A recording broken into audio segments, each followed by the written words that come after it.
पुरानी बात करें, बचपन की बात करें, हम्म, तो मैं सोशल तो नहीं था, पर मदद के लिए हर बार लोगों की मदद के लिए आगे आता था। मेरे पे जितना ही रहता था। अगर मैं गाड़ी में भी कहीं जा रहा हूँ, अगर कोई बच्चा बाहर आया है कुछ मांगने के लिए, मैं पैसे कभी नहीं देता। पर मेरे गाड़ी में कुछ भी पड़ा हो जो मैं दे सकता हूँ, पानी की बोतल भी अगर पड़ी हो तो मैं वो भी दे देता हूँ। एक बेटा होना ज्यादा जिम्मेदारी वाला काम था या अभी जो आप डैड बने हैं रिसेंटली वो बनना ज्यादा जिम्मेदारी का काम है? पेरेंट्स बनना वो ज़्यादा जिम्मेदारी वाला काम है, क्योंकि एक बेटा वो तो अपने पापा रहते हैं तो उनको क्या लगता है कि पापा है ना, वो देख लेंगे। राइट। लेकिन अपन खुद जब पेरेंट्स बने तो जिम्मेदारी अपने पे आ जाती है। यूथ सबसे जल्दी बिगड़ता है, ठीक है। कोई अगर उसके पास पोजीशन आ जाए या कुछ भी आ जाए उसके पास तो वो जल्दी बिगड़ता है। लेकिन ऐसा पापा होता ने है वो ना। पकड़ के रखा हाँ, कि अपन कुछ भी हो, कितने भी आगे जाए, अपने को डाउन टू अर्थ रहना है, सबसे आराम से बात करनी है।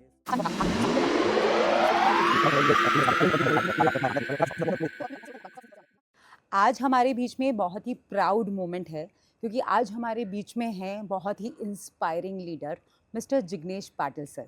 Welcome to our show sir. Thank you ma'am. आज इतना कीमती समय निकालने के लिए बहुत बहुत शुक्रिया। हमें ये बताइए कि आपका सबसे प्राउड मोमेंट कौन सा रहा है, क्योंकि आज प्राउड की बात हो रही है तो चलिए शुरुआत भी इसी से कर लेते हैं। जी, मेरा प्राउड मोमेंट वो है जब मैं सोशल लाइफ में आया। हम्म, अ, पुरानी बात करें, बचपन की बात करें, हम्म, तो मैं सोशल तो नहीं था, पर मदद के लिए हर बार लोगों की मदद के लिए आगे आता था। मेरे पे जितना ही रहता था। अगर मैं गाड़ी में भी कहीं जा रहा हूँ, अगर कोई बच्चा बाहर आया है कुछ मांगने के लिए, मैं पैसे कभी नहीं देता। पर मेरे गाड़ी में कुछ भी पड़ा हो जो मैं दे सकता हूँ, पानी की बोतल भी अगर पड़ी हो तो मैं वो भी दे देता हूँ। ओके।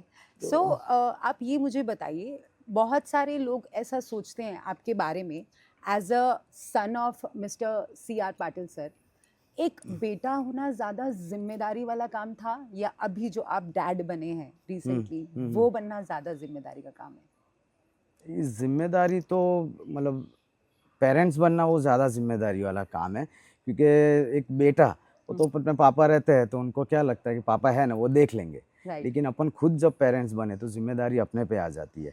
लेकिन वो भी एक बहुत अच्छा लगता है जब अपने को बेटा हो, बेटी हो, क्योंकि पूरे दिन हम जो काम करके घर पे थक के आते हैं और जो घर पे आने के बाद जो प्यार जो बेटी, बेटा, फैमिली, वाइफ वो सब देते हैं तो बहुत अच्छा सो लगता है इन वो। दोनों के बीच में आप डिफरेंस थोड़ा बताएंगे हमारे व्यूवर्स को, कि वो जानना चाहेंगे कि इन दोनों के बीच में आपको डिफरेंस क्या लगा?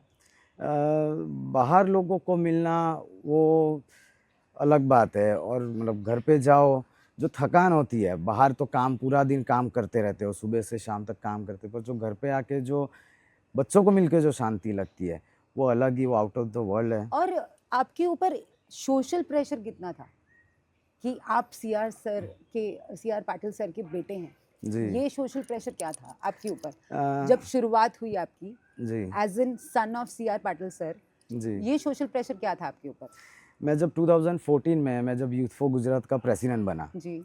ठीक है, तब तो मैं ऑलरेडी ट्रस्टी तो था, लेकिन मुझे प्रेसिडेंट बनने का मौका मिला। जी। मैंने जैसे जैसे काम चालू किया, लोगों के काम करते रहा, तो सबको मेरे से अपेक्षा क्या थी कि ये तो पाटिल साहब ही है तो ये भी वैसे ही काम करेंगे। लेकिन पाटिल साहब है, उन्होंने 0 से 1 किया है, जी। ठीक है, और मुझे डायरेक्ट 1 से काम करना है। जी। तो पापा ने जो ग्राउंड लेवल से काम किया है वो बात अलग है। अब मुझे ग्राउंड लेवल से भी काम करना हो जी। तो लोग मुझे नहीं करने देते। लोग चाहते बस ऐसी अभी क्या जो रीजन है साहेब, जो आपको लोग वो चीज ग्राउंड लेवल से नहीं करने देते? नहीं, what is the reason behind क्योंकि दैट? बिकॉज ऑफ साहेब, ओके। साहेब है, उन्होंने 0 से 1 तक किया। अभी मैं जो काम करता हूँ लोगों को ऐसा कि मैं भी 1 से मतलब ग्राउंड लेवल से स्टार्ट ग्राउंड लेवल करेंगे। से ही स्टार्ट करूँ, लेकिन वो लोग मुझे करने नहीं देते हैं। लेकिन 1 से भी, लेकिन अभी साहेब का ऐसा नाम है, साहेब ने लोगों के इतना काम किया है तो मेरे लिए वो बहुत ईजी हो गया है। जब पापा ने इतना सब बना के रखा है, काम लोगों के करते हैं, तो मेरा क्या है, कभी एक फ़ोन पे भी काम हो जाता है, कोई लोग मेरे पास आए काम लेके, तो पापा जिस तरीके से काम करते हैं उससे ज़्यादा ईजी मैं वो काम कर सकता हूँ। ओके। तो आप, आई एम श्योर आपकी बहुत सारी पूरे दिन में मीटिंग्स होती होंगी, बहुत सारा टाइम कंजप्शन रहता होगा आपकी मीटिंग्स के दौरान।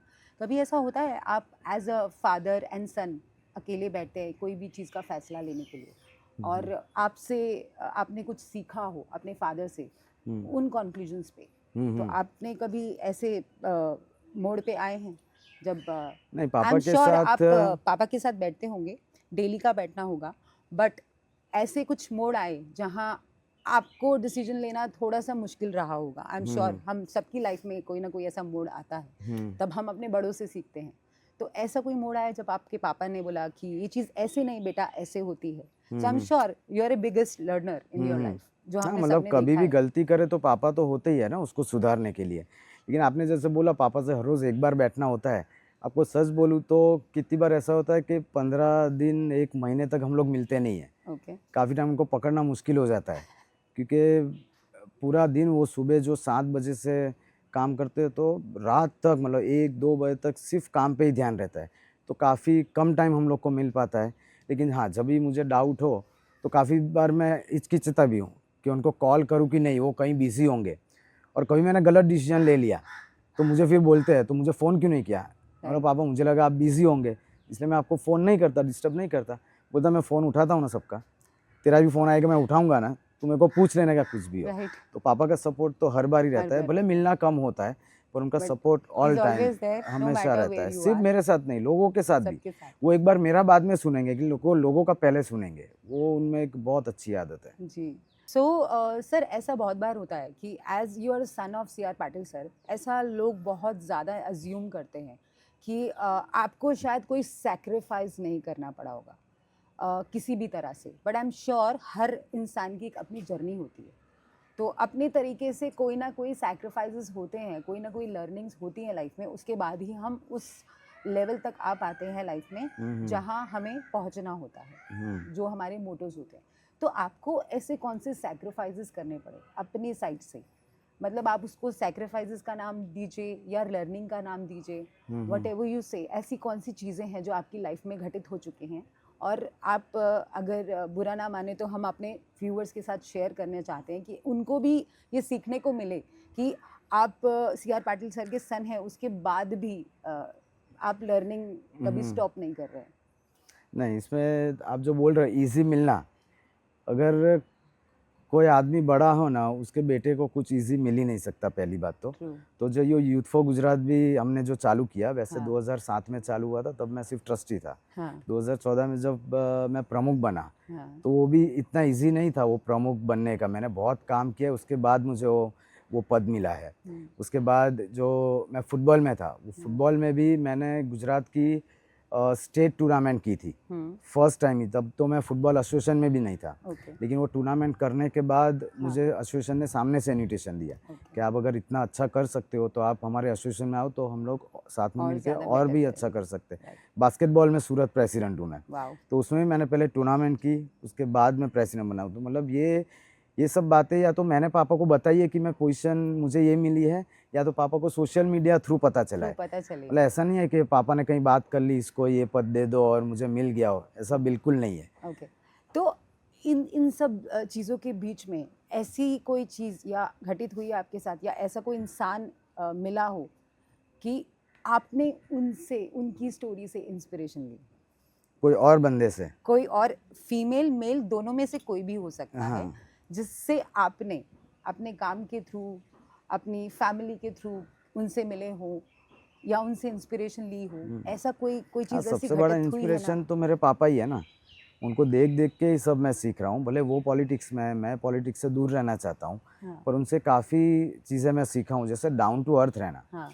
यूथ सबसे जल्दी बिगड़ता है, ठीक है। कोई अगर उसके पास पोजीशन आ जाए या कुछ भी आ जाए उसके पास, तो वो जल्दी बिगड़ता है। लेकिन पापा ने वो पकड़ के रखा कि अपन कुछ भी हो, कितने भी आगे जाए, अपने को डाउन टू अर्थ रहना है, सबसे आराम से बात करनी है। सबसे ज़्यादा मेरे में पहले गुस्सा बहुत था, अभी मेरे में गुस्सा बहुत ही मतलब बहुत फ़र्क पड़ गया, मेरे में गुस्सा कम हो गया। वो पापा की वजह से। क्या ज़रूरत है अपने गुस्से में बात करने की? सबसे आराम से बात करो, डाउन टू अर्थ रहो, लोगों के काम करते रहो जितने काम हो। ऐसा तो नहीं है कि 100% अपने से काम होने ही वाले, पर आप अगर उनको रिस्पॉन्स दोगे वही उसके लिए बहुत है। काम हो नहीं हो तो सेकेंडरी बात है, लेकिन आप उनके लिए ट्राई भी करते हो तो जो भी आएगा वो खुश होके जाएगा। हाँ, ये तो मतलब आपके पापा की साइड से, फैमिली की साइड से, मतलब आपकी जो आप डेली फील्ड वर्क करते हैं जी, उसमें कोई ऐसा इंसान आपको देखा हो कि हाँ, इनसे मुझे कुछ, आपने उन्हें बताया नहीं हो, बट आज मैं चाहती हूँ कि आप हमारे व्यूवर्स से शेयर करें जी। कि बिना बोले आपने उनसे कुछ पिकअप किया, सीख लिया। हाँ, बहुत लोगों से, जैसे सिर्फ कि एक बंदे से थोड़ी। हाँ, बट जैसे कि हर नहीं, जितने भी लोग आते हैं, कोई अगर अच्छी बातें करेगा, कोई अच्छा कुछ करेगा, तो उसमें से मैं कुछ ना कुछ लेता रहता हूँ। ओके। ऐसा मैं उसको बोलना नहीं, अरे वाह, लेकिन मैं मेरे में ये भी बात बहुत अच्छी है कि किसका कोई कुछ अच्छा करेगा ना, हाँ। कोई बंदा, तो मैं उसको तुरंत बोलता हूँ, भाई ये तूने बहुत अच्छा किया। हाँ। बाकी लोग आजकल ऐसे होते हैं जो किसी की अच्छा ही नहीं करते, भले पता हो इसने अच्छा किया है, लेकिन वो उसको बोलेगा नहीं।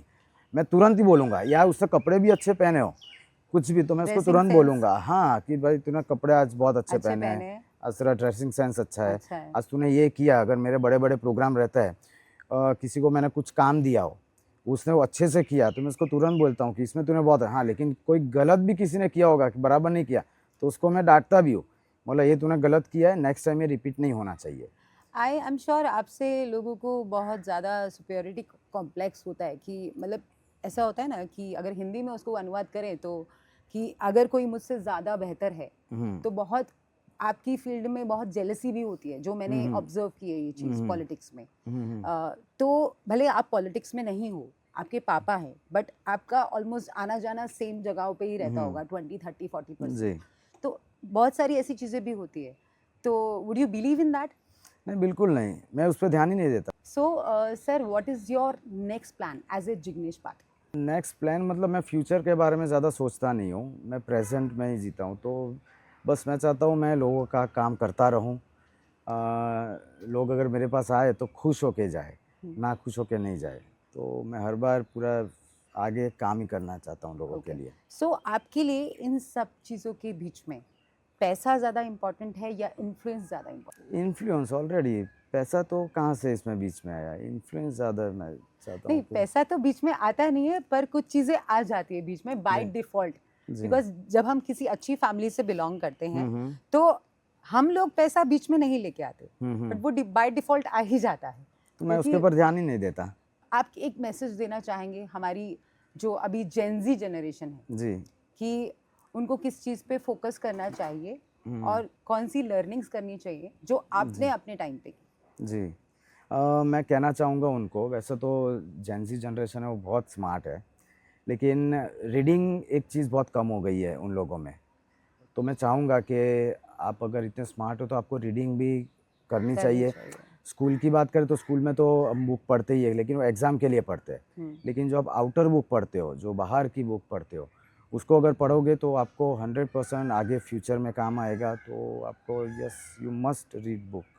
सो आप यूथ को हमारे एक मैसेज देना चाहेंगे कंसिस्टेंसी के बारे में, क्योंकि अभी तक जो मैंने ऑब्जर्व किया है वो ये ऑब्जर्व किया है कि most of the Gen Z generation consistency को लैक करती है। जैसे अभी मैं किसी चीज़ को कर रही हूँ, मैंने एक अपना मोटो बनाया और उस चीज़ को मुझे 3 महीने तक करना है, जी, तो कुछ लोग लैक कर जाते हैं, सोचते हैं 3 महीने करेंगे, बट 1 महीने में भी वो प्लान पूरा होता नहीं। तो उस चीज़ को कंसिस्टेंसी से कैसे पूरा करना चाहिए, जी। आपकी लर्निंग के हिसाब से आप हाँ, अपना मतलब शेयर उसको जो करें। भी आप काम हाथ में लो, तो पहली बात तो अगर एक काम हाथ में ले रहे हो तो आप एक ही काम रखो, राइट। फिर दूसरे काम पे आप शिफ्ट मत हो।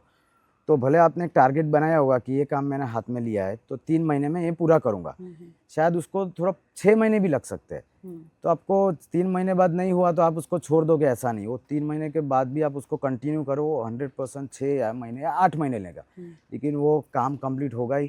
तो आप जो काम हाथ में लो उसको पूरा करके ही रहो। एंड आई एम श्योर ये चीज़ें आपके पेरेंट्स के थ्रू आई होंगी। सो आपकी लाइफ में सर मदर का और आपकी वाइफ का और आपकी डॉटर का क्या रोल रहता है? मदर तो देखो इतना प्यार करती है, शायद ही अपने ज़िंदगी में कोई और इतना प्यार करता होगा, लेकिन अपन कुछ गलत करेंगे या सही करेंगे, मम्मी एक बार छोड़ देती है, हाँ ठीक है मेरा बेटा है ना, कुछ नहीं। लेकिन वाइफ और डॉटर एक अपने लाइफ में ऐसे आते हैं कि अपने को गलत भी अगर होंगे तो वो लोग को अपने को समझाएंगे राइट। कि आप गलत करो, ये मत करो। तो प्यार तो दोनों ही सेम ही करते हैं, वाइफ, डॉटर, मदर। लेकिन मदर का प्यार वो अलग रहता है और वाइफ और डॉटर का रहता है, वो भी एक अलग ही रोल प्ले करता है। क्योंकि मदर के साथ अपन घर जाए तो पहले तो वाइफ मिलती है, डॉटर मिलती है, तो मैं जैसे पहले ही बताया कि पूरी थकान दूर हो जाती है, दिन भर का जो भी स्ट्रेस रहा होता है। एक बार वहाँ घर में गए तो बेटी, अगर बेटा हो ना वो पानी का ग्लास नहीं लाएगा, बेटी लेके आती लेकिन है। बेटी होती है वो तुरंत पानी का ग्लास, पापा पहले आप पानी पियो। अगर कुछ गिफ्ट भी मैं हाथ में लेके आए तो पहले बेटा क्या करता है, घर आएगा और पहले वो लेगा क्या हाथ में, मेरे लिए क्या लाए, हाँ। लेकिन बेटी पहले पानी देगी। उसके बाद वो बोलेगी पापा क्या लाए हो, जी। तो सो आज का सेशन हमारा बहुत अच्छा रहा आपके साथ। आज आपसे बहुत सारी लर्निंग्स मिली हमको यस और बहुत कुछ सीखने को भी मिला मुझे। मैम। तो होपफुली ये यादें, ये मेमोरीज मेरे साथ जी जाएंगी और जी आगे भी मैं कुछ उससे ग्रो करूँगी। So thank you so much thank you ma'am, for coming here thank you and ma'am, having a good time with us. Thank you ma'am so much. Thank you so much ma'am.